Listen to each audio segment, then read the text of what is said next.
Sometimes I think that what people call depression is sort of like a strike at a factory. Let's say that the people working the assembly line, you know, the sort of subtle ecosystem of our emotional state is really unhappy, and they're trying to send messages to management, and management is not listening.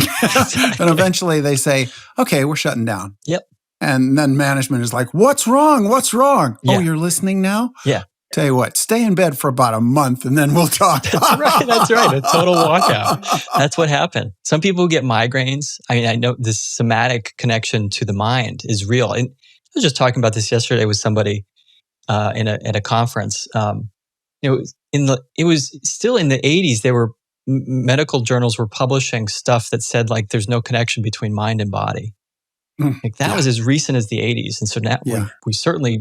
The literature has expanded. Now we know that there's the mind is the body. So can't separate those two things. But yeah, you're absolutely right. So I didn't have migraines. I didn't have back pain. I didn't have sort of flare-ups of But it was this, real manifestation, as if somebody had just as if I had not eaten in 7 days. That's how it would feel after a meal. Wow. Let me play you a song about that, because the best song is the right song at the right time for the right person. That's great. So this is a song that I wrote for a friend of mine who suffers from depression. And he lives in California.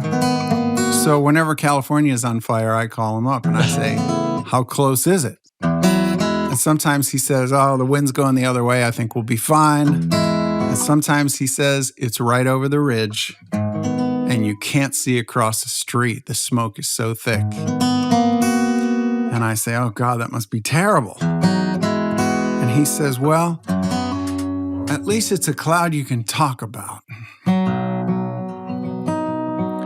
There's a forest fire many miles away. So the wind is burned and the sky is gray. Now the air is thick with the acrid haze. So we hide inside and the kids don't play. Every breath I breathe, I can feel the tear when my throat gets raw from the caustic air. Though the sky is clear, there's a weight I bear from the hopelessness hanging everywhere.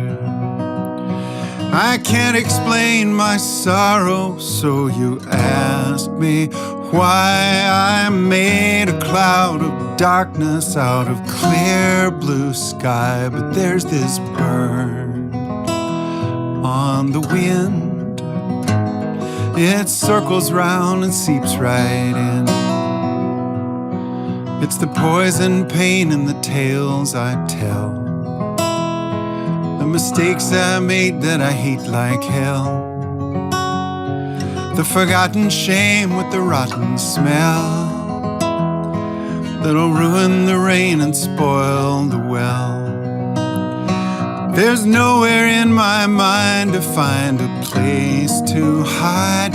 I try to close the windows, but it seeps inside. There's this burn on the wind. It circles round and seeps right in.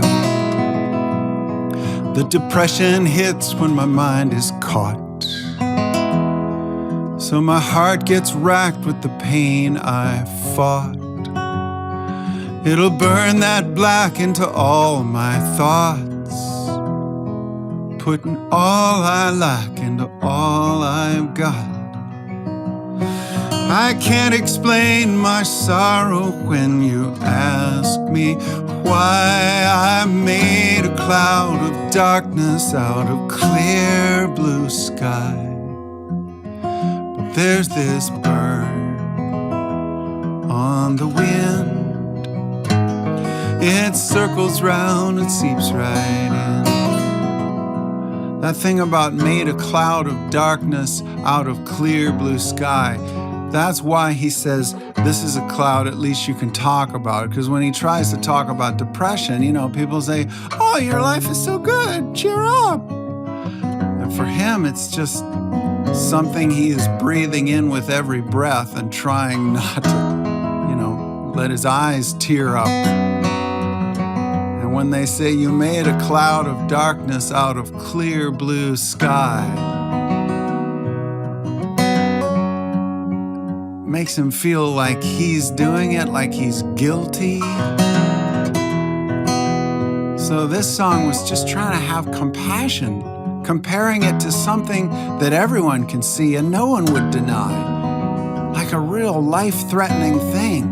And if the wind is coming towards you, it will take your whole life. So it's an interesting song to sing because it's about something that's a forest fire that's real. And it's a weird kind of forest fire that no one else can see. So how's that land on you? Wow.